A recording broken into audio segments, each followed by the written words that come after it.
மாணவர்கள் படுவார்கள் மிக மிக குறைவு.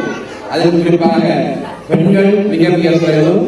பெண்கள் முன்னுக்கு வந்தால் ஏதாவது பணி போட்டு பணி பேசி புறமுது காட்சி பேசி அந்த பெண்களின் தலைமைத்துவத்தை இல்லாமல் செய்வது என்பது சமூக கட்டமைப்பு குறிப்பொரு விடயம். அதை தாண்டி பெண்கள் சமூகத்திற்குள் வர வேண்டும், தயன் பொறுப்பை ஏற்க வேண்டும் என்பது நாங்கள் மிக மிக உறுதியாக இருக்கின்றோம். உண்மையில் மாணவர்களை பார்க்கின்ற போது மிக மிக திறமையான மாணவர்கள் இருக்கின்றார்கள். அது மாத்திரமல்ல, எல்லாவற்றையும் புரிந்து கொண்டு சுதந்திர கேட்டார் போல் அந்த பிரச்சனைகளுக்கு தீர்வானக்கூடிய அளவிற்கு சிறந்த மாணவ செல்வங்கள். அன்னைக்கு நிச்சயமாக எதிர்காலத்தை பற்றி நாங்கள் கவலைப்பட தேவையில்லை.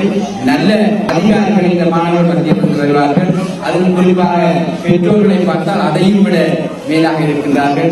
எல்லா பெற்றாரும் படித்தவர்கள், இந்த மண்ணில் நேசிப்பவர்கள். எங்கு போனாலும் இலங்கையில் எல்லா ஆசிரியர்களும் ஒரே அளவுக்கு பயிற்சி அளிக்கப்பட்ட ஆசிரியர்கள், அது ஒன்று ஒரே வகையாக பயிற்சி அளிக்கப்பட்ட அதிபர்கள். பாடசாலைகள் மாத்திரம் அதிகமான பெறுபவர்களையும், சில பாடசாலைகள் அளவான பெறுபவர்களையும், சில பாடசாலைகளில் பெறுபவர்களையும் மாற்றப்பட்டு வர வேண்டிய சூழல் இருக்கிறது என்றால் அது அந்தந்த பாடசாலை அதிபர்களின் கைகளிலும் ஆசிரியரின் கைகளிலும் தான் இருக்கிறது.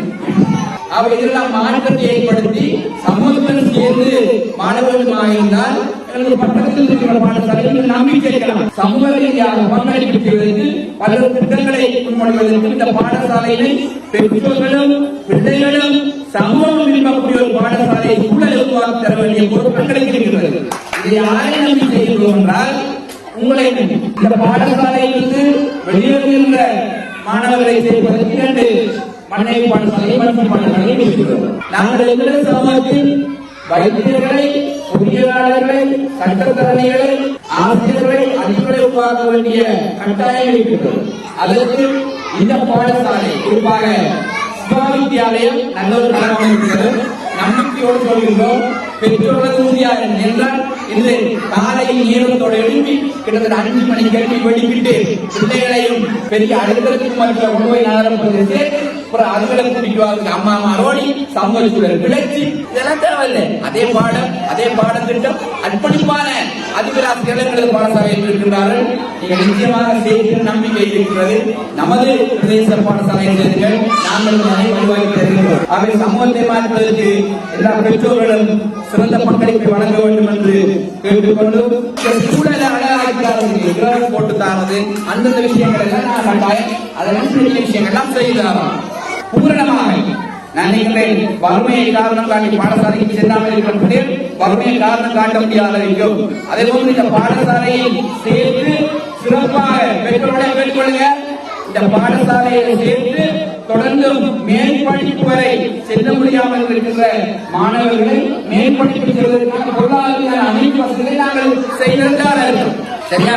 ஏனென்றால் உங்களுக்கு தெரியும், நம்ம கிராமிய ராஜாங்க அமைச்சர்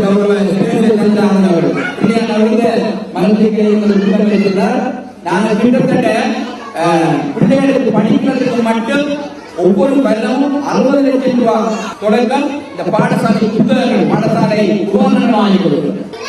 மேற்படிப்பு சட்டப்படிப்பு படிக்கணும்னு சொல்லிச்சுன்னா பல்கலைக்கழகம் படிக்கிற பொறுப்பை நாங்க ஏற்றுக்கொள்றோம். மாசம் 25,000 காசு கொடுக்குறோம். லேப்டாப் வாங்கி கொடுக்குறோம், சைக்கிள் வாங்கி கொடுக்குறோம். எல்லாத்தையும் கிராமிய ராஜாங்க அமைச்சர் கௌரவ சந்திரநாதன் தலைமையில் மகளிர் நாங்கள் செய்து கொண்டிருக்கிறோம். என்ன சொல்றேன்னா, யாரும் வறுமை காரணம் அடிப்படையை நான் சொல்லலாம். எல்லா வசதியும் நாங்க செய்தாலும் ஒரு வேலை நீங்க செய்யணும். என்ன செய்யணும்?